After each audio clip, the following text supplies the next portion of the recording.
Hello, everybody, and welcome to Rockin Realities.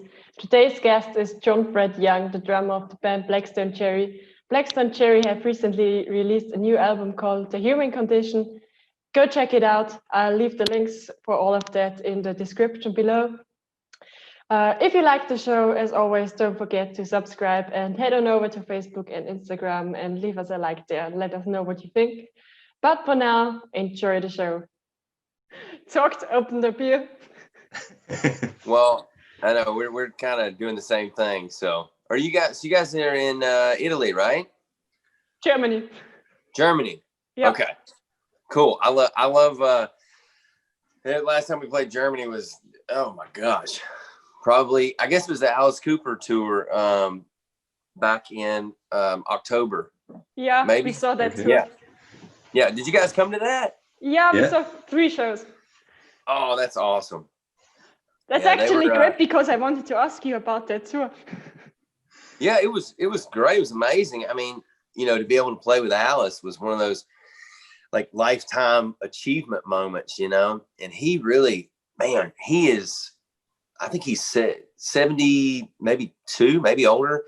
And he gets out there every night and just delivers. I mean, he is the ultimate rock star. And I mean, I remember growing up as a kid and my dad had his albums, his records. And he was the scary guy with the snake and, the cane. I mean, it was really a kind of a full circle thing for me because my uncle and my dad were both Alice Cooper fans. So, and such a nice guy. I mean, he is truly just a gentleman and just his whole camp, his wife is amazing and all the players. And it was really cool. Actually, Tommy Hendrickson, who is one of Alice's guitar players, is a great buddy of ours, and we hadn't seen him in years, so got to meet back up with him. And yeah, they just that was a great tour, great camp, and I hope we can do that tour with him again, maybe in Europe. Yeah, that was an amazing tour. I've never met Alice himself, but we know his band. We've met his band several times, and they're amazing, all of them. They're so nice. Yeah, they're great. We walked past your dressing room during one of the shows last year. Oh, you did? Why didn't you stop and say hi? Oh, we didn't know if you'd be fine with that. I think you just laughed when we walked past the dressing room and you had the door open. There's no telling what we were doing. We were probably doing our pre-show ritual, or I don't know, maybe we just came off stage, but it was after the show. It was after the show. So we're probably sitting on couches eating Domino's pizza. That's that's the extent of our craziness. So what part of Germany are you guys in? Bavaria. Where the good beer is from. Well, that is a beautiful place. Cheers to you. I tell you, a couple years ago, my wife came over with me we did, it was 2014. We did all the summer festivals and we had a day off. And it was fun. It was funny because I told her, I was like, we didn't get to have a honeymoon. So I was like, we had just been married the first year. And I said, why don't you come to Europe and do the summer festivals? I said, you'll have such a great time. And, the summer festivals are kind of like, madness and, it's really fun, but it was just so hot. And, I remember we were in Germany one day and I always wanted to go to Neuschwanstein, the castle. And that was like that was a big thing for me. I was like, okay, if we have a day off, I want to go. So we went, and it was funny because like the whole bus was so pumped up. Everybody's like, yeah, sure, man, we'll go. We'll go. And we get there, and everybody figures out like they're like, oh, we have to walk up the hill. So it was our bass player John, myself, and my wife took a trip, and we walked the whole thing, and it's beautiful. I mean, that part of Germany, there's so many great cities in Germany, but I think for us, like we've kind of gotten, I don't know, kind of partial to Bavaria. Yeah, it's great here. I love it here. Yeah, it's great. So are you guys, how's how's the lockdown and everything in Germany? Are you guys, you got to quarantine everything?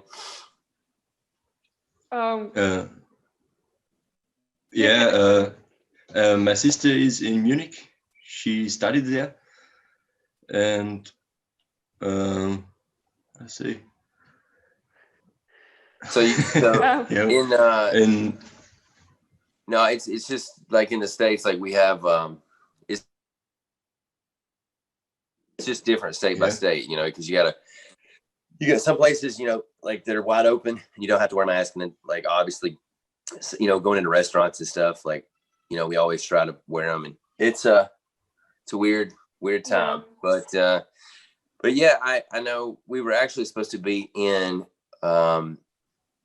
Europe, or maybe, this year was crazy for us because we were supposed to be in South America in September, and then go to do our fall UK tour, and of course we had to reschedule everything. So I think next year hopefully we can get the old virus under control, and I think next year is going to be like bands are going to be touring on top of each other, playing so much. Oh, yeah. It's going to be a lot of shows next year. Yeah, everything. We have something they call it lockdown light now since November. So we're still allowed to go outside, but all the restaurants and venues and cinemas, etc., have to close the whole month. Got you. And we have to wear masks when we go inside stores, or when we go inside like buses or public transport, etc. Everywhere where a lot of people are, we have to wear masks. But we can still go outside, so we don't have to stay inside. And I can still go home to my parents' house at the weekends and see my brother. That's great. That's cool. That's great.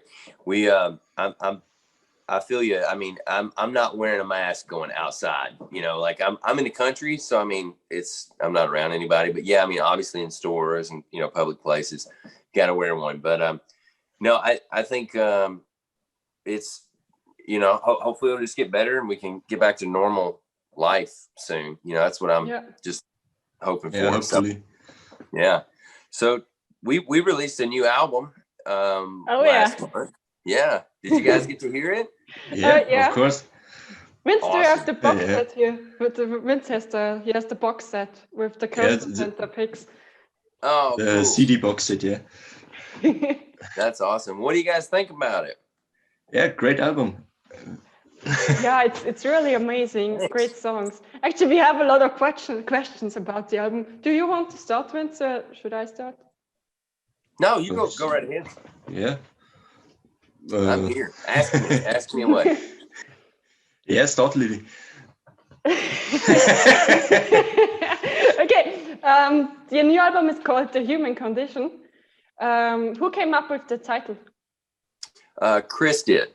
And we really didn't know what to call it. And, we went in the studio probably, I guess it was the middle of February. And we had, 4 songs basically that we had written on the back of the bus. And then we just kind of didn't know what we were doing. I mean, we had no clue. We had no direction where the album was going. And so we said, okay, cool. So we'll take those 4 songs, we'll go into the studio, and we'll see what comes out. And I feel like I have a little halo movie. Sorry, I tried to stand up straight here. But we got in the studio and found out that we had a lot of songs from our catalog years ago that we never really got the opportunity to put on albums.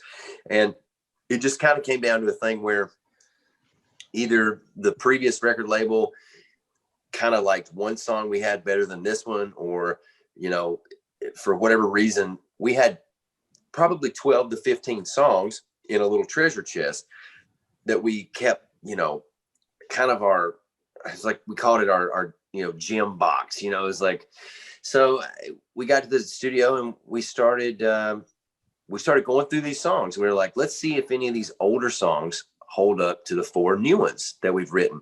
And sure enough, about 8 or 9 of them did, and they were amazing. And we finally got to put those on this record. So with all those songs coming together as a whole record, we were worried, well, will they sound fragmented, and will it sound like, very dated? Like, will these songs sound, older in the writing style than the newer songs? But what was crazy about it is that it all came together as one whole sonic picture, and the song writing really touched on very different elements, I think, of our human life that we all experience. And Chris, we were kind of hunting for a title, and Chris is like, let's call it The Human Condition. And we were just like, it sounds great. Let's go. So he's good. He's good at coming up with titles. So we like it, Yeah. It's good. That's a good title. We had some other ones. They didn't make the cut. So yeah, I got a question to the album title. Maybe a silly question, but was it intent that the first letters of the album title are THC? No, it wasn't. I promise. But that's really cool that it was. We had no intention. It was actually, I think, maybe like we had already sent an email to our management and everybody. We're like, here's the album title, and I think a week went by before anybody noticed that. So, but yeah, I think cool stuff happens like that from time to time. So, but we're not the first ones who noticed this. No, I'm sure people think we probably did that on purpose, but we'd probably all be a lot happier with a little bit of that in our life. But so what was like? I know that I think Chris had some kind of problems with his voice before you started recording, and he had surgery or something. So what was that like for him and for you guys to go into the studio with him having problems with his voice?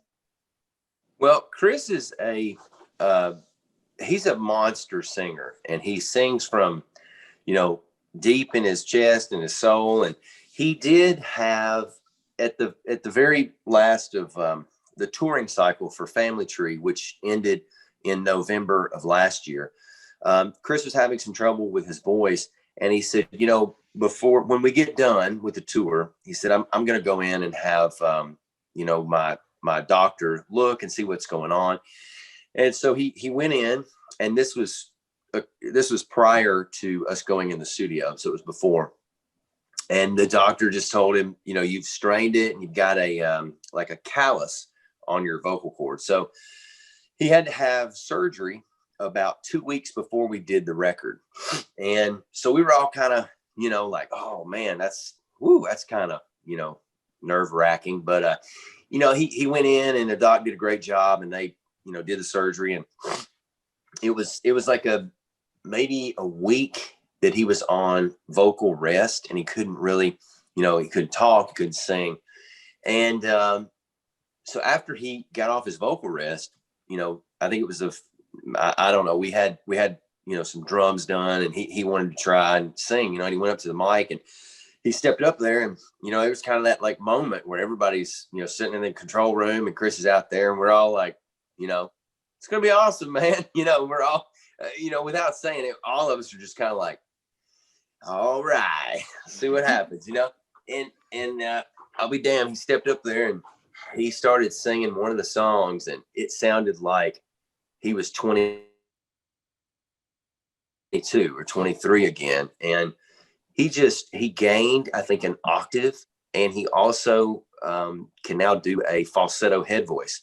So it was really just from wear and tear of years and years on the road and not being able to rest, because we're a live touring band. So we're constantly, playing and doing, 3 to 4 shows a week at least. And, especially in the early days, when first getting started, you play anywhere and everywhere anybody let you play. And I think, stuff like that happens, but we're just really glad that it came out great. And for Chris, it really just, gave him a new, fresh, sound. I mean, the record, you can hear it, he just his vocal cords and everything, they just sound really refreshed.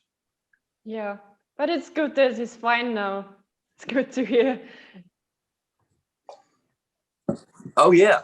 I mean, he was nervous too. We were all nervous, but it really did come out great, and we were so pleased. And he sang amazing on this record. I mean, he really did. And it was I think the songs were there. We had these monster songs that we were so lucky and fortunate to get to write, and it all came together. We had such a great team on this record. I gotta talk about our team for a minute. A buddy of ours, his name's Jordan Westfall, and he's our on the road monitor engineer. He came in and engineered the record for us and also mixed it, and he did a fabulous job. I mean, he really, I can't stress enough how important he was actually helping us to achieve the sound of the record. And I had two great drum techs on the record. Jeff Boggs, our on the road drum tech and percussionist. You see him up there beating the crap out of those bongos and congas. And then Mark Owens, a great friend of ours that also helped with the drums on the record. And I had a great team, and the whole band did. And I think we just really held each other accountable for our parts and our playing. And, we just wanted to make it badass. We just wanted to play the greatest parts, and also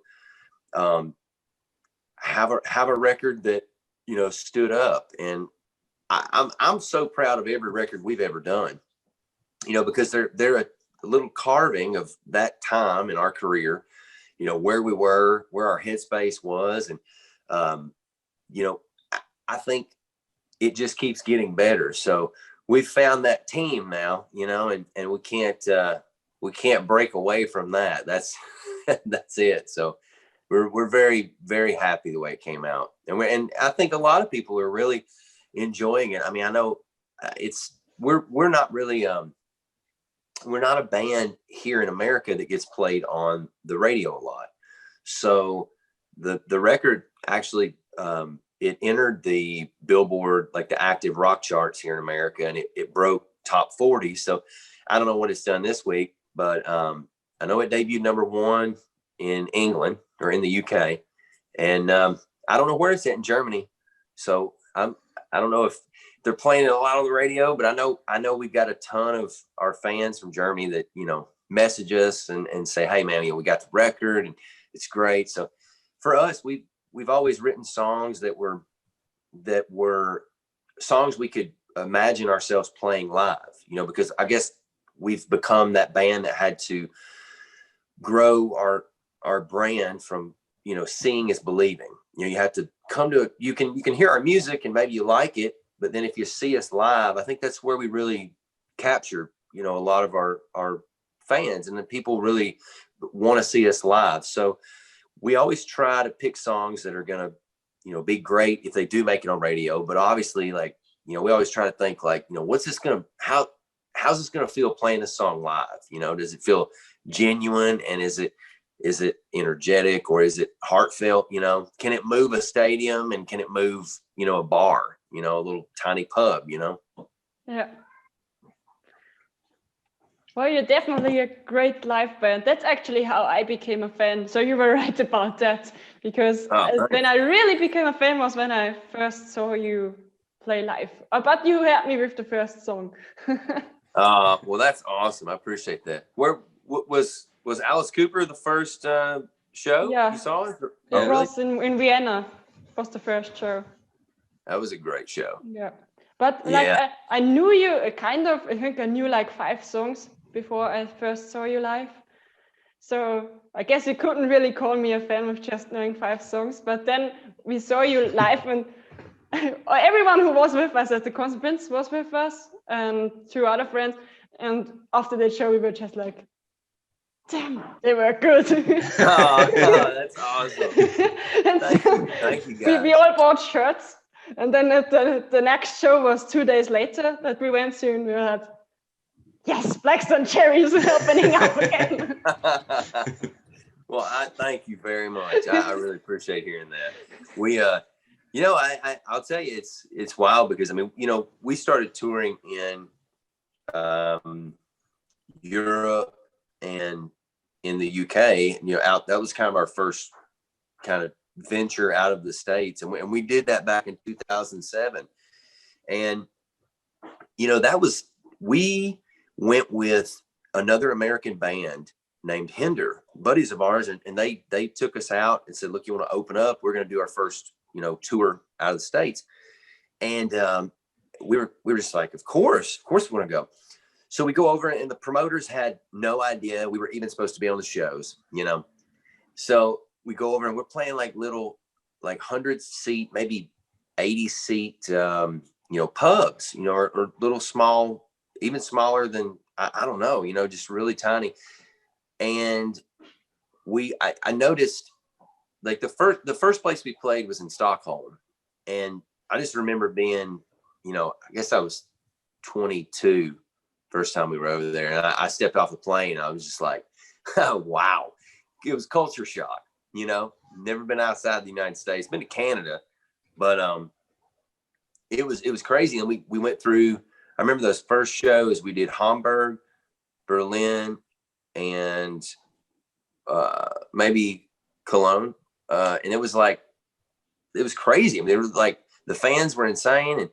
And we just kept going back. And we were very fortunate. We did a lot of tours over the years that got bigger. We did our own headline, tours.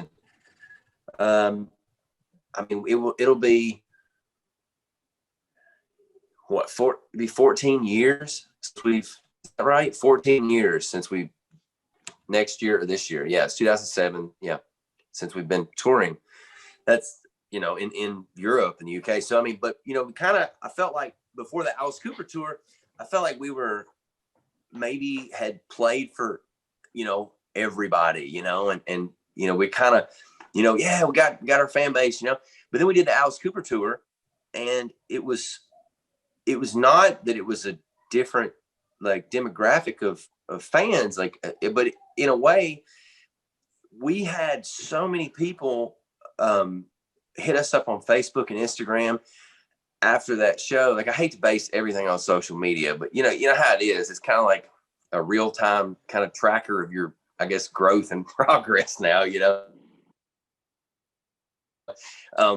but after that tour, we had so many people message us, and they were like, we've never seen you before. We've never heard of you. And this was amazing. And much like you guys were talking about, and we were kind of blown away. So it was definitely great getting in front of Alice's fan base. And, I think that was, for me, we've done some amazing opening spots. We opened for, Whitesnake and Def Leppard back in the very early days over in England, and Nickelback over in England, and Motorhead. And we opened for Webber Soundgarden one time at, I can't remember where we were at, maybe High Park. And then, like, just doing those festivals, like, we've done so many great things, but I think Alice is kind of like at the peak right now, because that was, for me, I've always been a fan of his. I know the guys have too. And it was just really cool. It was a great tour. And as far as like the legend status goes, that was one to tick off the list, Yeah. Ryan Roxy always says that Alice Cooper fans are the best, because they're so supportive, and they're not just supportive of Alice himself, but also of the band. They also support the solo stuff, and like also the bands that are opening up for them. That they will clap and they will scream for the opening band as well, and they will love it and support it, and that's pretty absolutely cool. Yeah, he's a great guy. Alice's band was just, Nina and Roxy and Tommy, and Glenn. I get to be great buddies with Glenn, and he's a fabulous drummer. And there weren't any bad players in the Alice Cooper band. There's not. All those boys and girls can lay it down, and it's great because, we come from that school of musicianship too, because it's, yes, you got to have the songs, the songwriting, it's all about the song, but when you get out there on stage, you got to be able to deliver. And his band, absolutely, they're all players. And that was great for us, because that's kind of the school we come from too. We're it's, we got the songs, and it's like, how much of the shred fest and the drum fill lick fest can we put into our live show and don't take away from the song, but not try to show off too much. But I mean, there's a that's always a big debate. It's like, a lot of musicians are like, play for the song and don't step on the, the lyrics and things like that. And I totally understand that and respect that. But I mean, I think in rock and roll, like you kind of got to get a hall pass on that because, I mean, everybody comes to a rock and roll concert not to see the record. They want to watch something, a spectacular. That's spectacular, So I think that's what's fun about rock and roll, in our set. I mean, we never know what the hell is going to happen because we make a set list and we may play 4 to 5 songs off of it. And then there may be a guitar that gets handed to Ben or Chris that's not in the right tuning. And then we have to just go that direction. Or there might be something where somebody screams something from the audience. It's like, hey, play this song, and kind of do the look around. So it's cool. The spontaneity of that, you got to have that. That's what people love. Yeah. So I wondered, after I saw you play live, I have always wondered, on average, how many drumsticks do you need per show? Like, how many do you break? I drop a lot and I break a lot. No, that's yeah, we have to keep a bunch of drumsticks. I'll tell you what's not fun is when you're on tour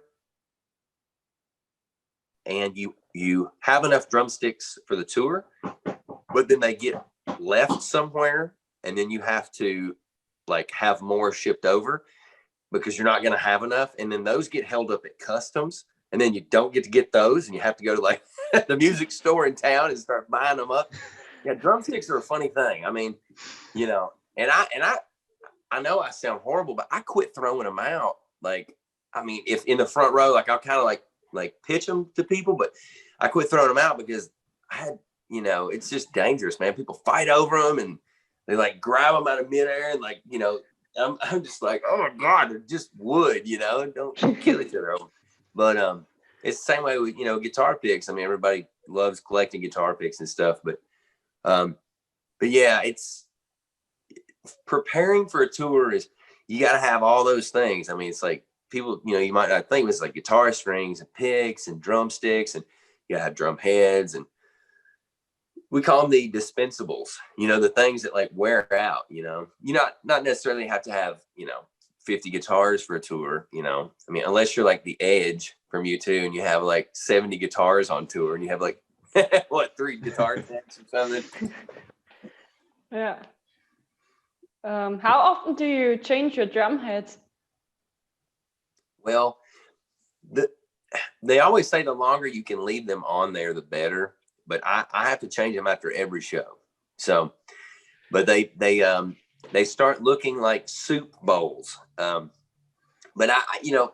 I use Evans drum heads, which they're just a great company, and they make a lot of great stuff. I mean, there's so many great companies out there. We're very fortunate. All 4 of us have really great companies that help us out, and get a discount for playing their stuff, and so we're very fortunate. And we just try not to destroy everything, we try to ration things.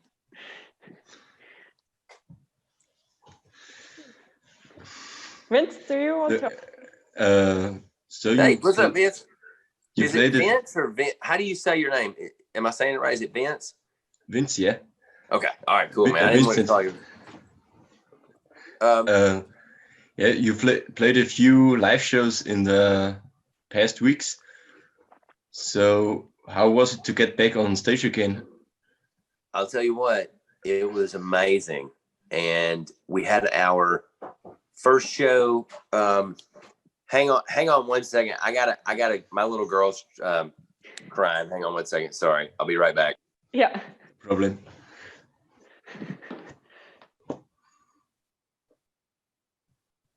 Ja, läuft doch eigentlich ganz gut. Also.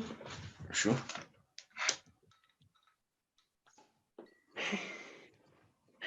Das hat man gehört.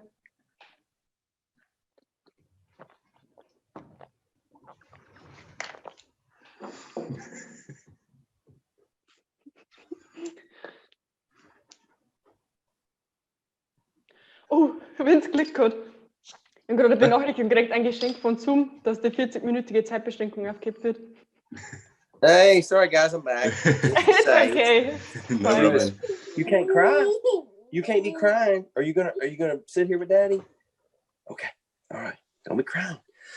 So what was your question, man? Sorry.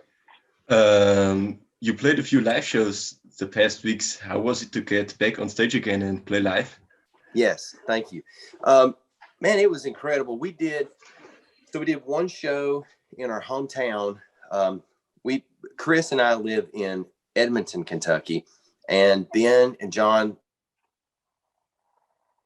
Ben lives in Glasgow and John lives in Cave City. So we're all about 15 minutes, from each other. So we live very, very close. Ben's town, right next door to us, we played there I think it was like the 26th of October. So just a couple weeks ago.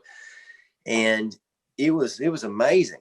I mean, we had this outdoor park that is in the community, and it's a big, huge open field. So they marked off these, the city of Glasgow helped us, and they marked off like pods to kind of keep everybody separated and try to social distance and stuff. And it was wonderful. I mean, first time we played since February the 15th, which was the Cowboys Stadium in Texas. And we did that in February. And so this was our first show back in front of a live audience.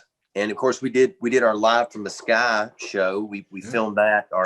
It wasn't live. It was pre-recorded, but we wanted to make it, great for everybody. We didn't want any kind of server to crash and everybody be up there like, what's happening? So, but that was the first time we had played together since February, but in front of a live audience a couple weeks ago. And then we just played last Friday or Saturday in Cincinnati, Ohio. And that was really great. We did, I think, it sold out, and obviously we're dealing with, selling out a show now is different than it used to be. I mean, if you got like a, 1,000 seat room, over here, they try to keep it at like 20% or 30%, for, the safety reasons. And, but still, I mean, outdoors, you can have, a bigger crowd and stuff, but, it was fun. We're still celebrating Halloween over here. She's got her pumpkin shirt on. But it was crazy just getting a chance to get back together as, the four of us and actually get on our bus and, get the stuff and go. And yeah, it was fun, man. We're a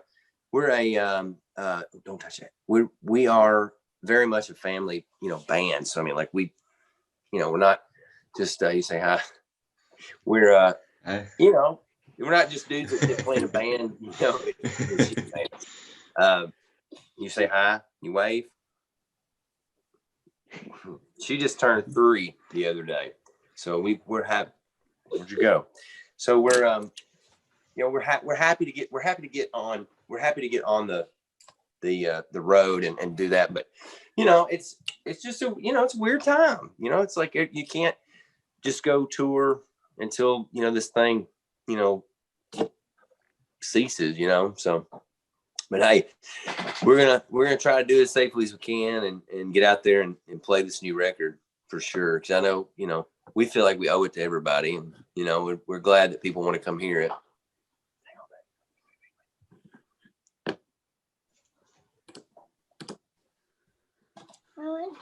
What? No, you can't do that. No. No. See, okay. You're going below the see your head, buddy. Guess that right here. Yes, right here. You're gonna sit here. She had a pretty bow in. I don't know where it went. So you guys have an incredible. God, I can't talk about. You guys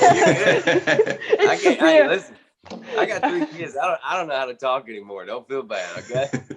I can't even speak normally. What I wanted to say was, You guys have an incredible energy on stage and the power that you have on stage. And I just want, when you have a really long tour, and especially tours like the Alice Cooper one, when Alice plays like 5 shows a week, when you play that much and that long, how do you keep that energy up until the end of the tour? Well, yeah, let's let's touch on Alice for a minute. Okay, all right. He is just a monster. I mean, yeah, I'll tell you, before we did that tour, they were telling us that he was doing like 4 shows a week and wanting to do 4 and wanting to do more. And I guess they kind of said, man, you know, let's give yourself a breather, you know? So, but it's very inspiring to see, you know, Alice do that at his age and to be, and you know, here's the thing too, like that guy doesn't have to go tour. You know what I mean? Like, I mean, there's bands out there that are legends and they've carved their path out and they've influenced every one of us. And also, you know, I'm sure their, you know, bank accounts, you know, are doing okay. And it's like, but you admire that so much because you don't, because it's they don't have to do it, but like they love it. And that's that part of their heart that they're going to do it until they can't do it anymore physically, you know? And so for us, it's the same thing. And with the energy, I mean, we've always been that way ever since we were probably teenagers. You know, I mean, right where I'm at right now, my house, we live on a farm and right down the road is my dad and uncle who are in a band called the Kentucky Headhunters. And they were big, huge in the early 90s. And they were the first rock and roll band that ever went to country music. So they were 2 country music for like they were 2 country for like MTV back in the late 80s and early 90s, but they were really 2 rock and roll for Nashville. And they really like went on the scene and just exploded. I mean, they really did, and influenced so many of today's, you know, country kind of rock, you know, artists and stuff like that. Growing up as a kid, like they had, my great grandmother gave my dad and uncle an old farmhouse here on my grandparents' place. And so she let them just basically go in and play music. And, you know, it kept them, you know, from, you know, getting in trouble really, because they played music there and they were here on the farm. And so when, you know, they went in to do the Headhunters and everything, and, you know, years went on, I became a teenager, and Chris and I one day went down there and started, you know, playing, and his dad got him a guitar, and his dad is a great guitar player.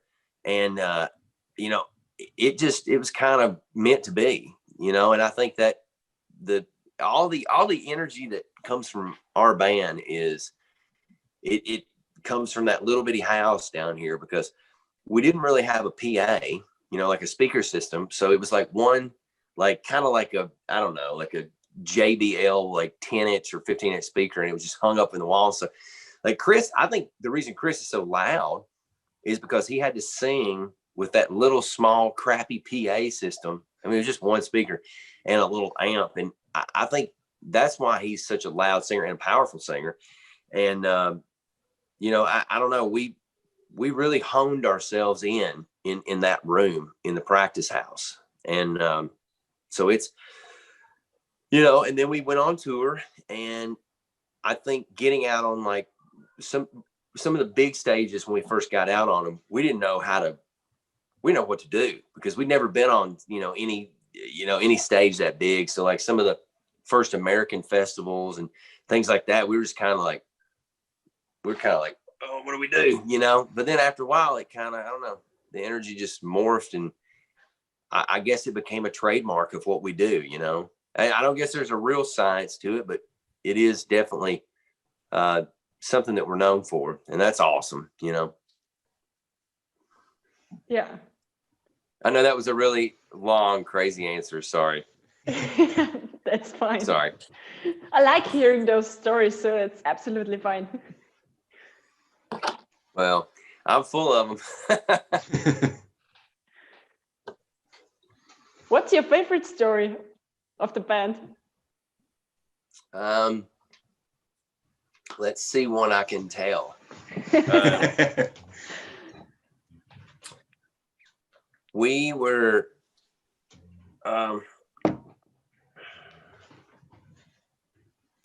we almost got thrown out of Wembley Arena in England because we had a buddy at the time who flew over, and we were playing with Whitesnake and Def Leppard, and when we got, this was like 2008, and when we got done playing, our guitar tech comes up to us and he says, "Hey man," he says, "you guys are not going to believe this," but he said, "Jimmy Page and Richie Sambora are watching you guys play."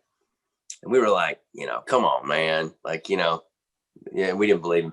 Sure enough, we went back to the dressing room, and Chris came in last, and he was like, "Guys, y'all got to get out here. Jimmy Page is in the hallway." So we're all just like, freaking out. And so we try to be cool, and collect ourselves, and we go out in the hallway, and he was as nice as could be, and he was talking about how he enjoyed watching the show, and he said, "Man, you guys are," he said, "I love the sound of the band," and we're just trying not to like fall over, because Mr. Jimmy Page, man, is, and I remember, we did took a picture with him, and we didn't want to bug him too much, and then I remember one of our buddy that flew over from America we had got him some passes and stuff, and he was a big Zeppelin fan too, and he didn't get to meet him. I think he was out watching maybe the ending part of Whitesnake, and I remember he freaked out because he didn't get to meet him. So he was like, "Man, please," he was begging me. He's like, "Please take me out there, man, and meet him, man. He's come on, man, we got to find him." And I'm like, "Man, I don't want to bug him again. It's Jimmy Page, So he begs me. I felt bad, and I was like, "All right, man." So we'll go out there. Well, we go. My cousin at the time happened to be over with us. He was helping us sell T-shirts, so he didn't get to meet him either. And it was kind of like, I was like, almost doing it more for my cousin. I was like, "Oh man." So we went out there, and it was kind of like the side stage where, like, the stage was here. I know you can't really see that, but it was kind of like a down stage where nobody could kind of see. And he was standing there, and so I kind of like was like, "Oh, how am I going to do this?" So I just kind of like, you walk over to him, and I'm trying to be cool. And I said, I built up the courage. I was like, "Hey, Jimmy," I was like, "Man," I was like, "I'm really sorry to bug you, man, but I'm like, my buddy here, he didn't get to meet you, and my cousin." I'm like, "Can they just shake your hand and say hi?" He was real cool. He was like, "Yeah, of course." Well, as he turned around to talk to our buddy, his wife comes over with this camera with the flash on, and it's just like, and it's just like, immediately, like, everybody above him like looked, there's a camera flashing. So it was like he was just like, "Oh no," and he kind of like jogged off, and it was I felt so bad. I'm like, okay. So, and our buddy chased after him, and I was like, I was losing my mind. I was like, this is not happening to me. My guitar hero, like the guy that I've listened to, forever, and our whole band. Now our buddy's chasing him backstage, trying to get a photo op with him. And I'm like, is this real? And sure enough, man, like security comes up to us and like, "Hey, like, you're, somebody that's with your party is chasing Mr. Page around the arena. You're going to have to get him out of here. We're going to have to escort your whole group out." And we were just like, oh, we were so embarrassed. But I saw I got to say hi to Jimmy one more time a couple years later, and I wanted so bad to say, like, "Man, I'm so sorry about that," but I'm sure that's probably not the first time that's ever happened to Jimmy Page. You know, I'm sure he's been chased by adoring fans his whole life, but for me, I was embarrassed. So that's probably like my most embarrassing story. We were shooting fireworks off in a parking lot one time in down in Mississippi somewhere, and we had the like, I don't know, man, if they were like they were police or whatever.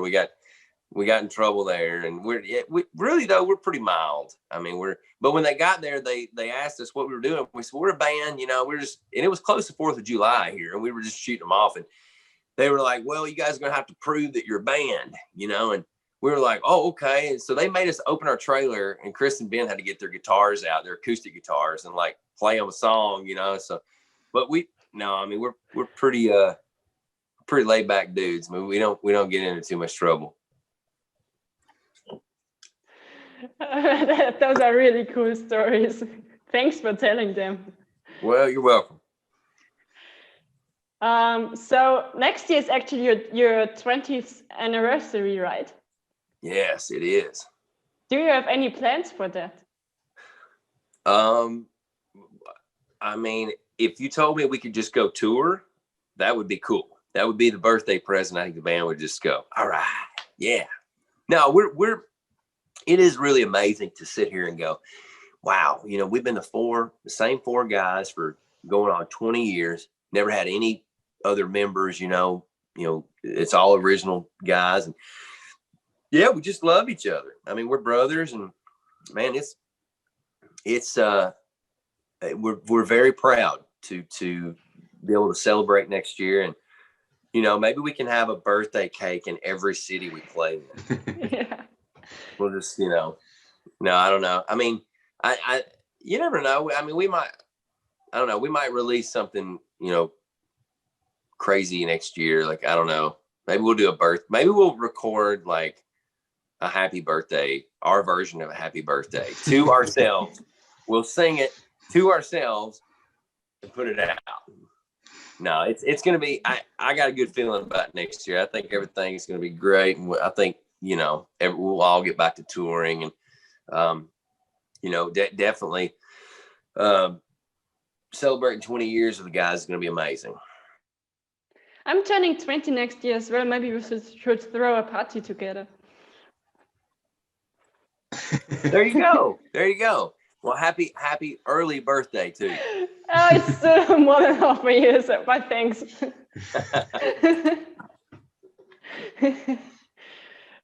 So, did you want to ask anything, Vince?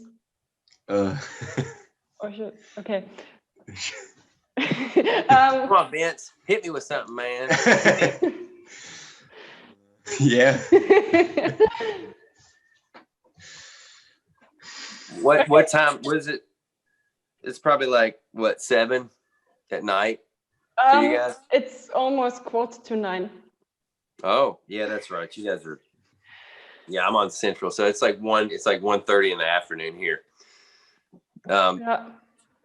When I think about it, it's crazy because, you know, normally, you know, we all communicate FaceTime and stuff when we're over in Europe, and it always throws me because normally I'm on the nighttime, and I've done a lot of Zoom stuff promoting the album, and I'm talking to my wife and the kids. It's like daytime here, so I'm not used to being in the daytime talking to you on the night. I'm like used to where you guys are, you know, and having to, you know, count back the hours. Yeah. But yeah, we I hear my kids crying. We're really proud of the record, and thank you guys so much for you know, having me, and you know, hey, coming to the Alice Cooper shows. I mean, that's kind of the proof right there, you know. I mean, I know we've had a lot of people, like I said, reach out, and they were like, thank you for being that opening band on that tour. And, you know, hopefully we can do that again, you know, with Alice, and, you know, come back. And, you know, I told my kids, I said, when this all, you know, gets better, I said, we're going to take a family trip to Europe. And so I gotta do that, because I love Germany. I think you guys have an amazing country, and just love, like, you know, driving and seeing stuff and meeting people. So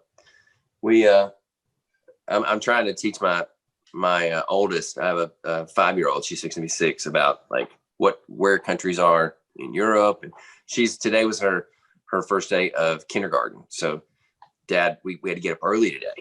So she's been doing a little bit of the at home stuff, but you know, so she went to actual school today. So, well, thank you guys. I really appreciate it. And hopefully, like I said, when, you know, next year, I mean, we've still got, you know, our Europe dates. I know they're rescheduled, and I know, or something, and we'll be there. You know, we're not going away. we'll come back and play. If you're coming to Germany, you know that we will be there. Thank you. We will come to the show. Thank you very much. We'll get you a birthday cake. Yeah. Yeah, with a birthday cake. That's right. Yeah. For you too, though. You got 2 of them. Yeah. What month is your birthday? May 22nd. In May? Yeah. 22nd. Well, maybe we'll line up and do those. I know the summer festivals, like you know, the Rockin Park and Rockin Ring. We love doing those. Yeah, they're in June. They're the first week. Yeah, they're June, right? They're in June. Yeah. Hot. Always hot, man. Lord. Out there sweating to death, you know, but it's good. Well, guys, thank you all so much. I appreciate you having me on. And you guys Thank you. Thank you. You guys stay safe, and we'll see you next year, okay? Yeah, okay. definitely. All right. Bye, Vince. It's nice to meet you too, man. Bye. See you. Bye, man. Thanks. Thank you. See you.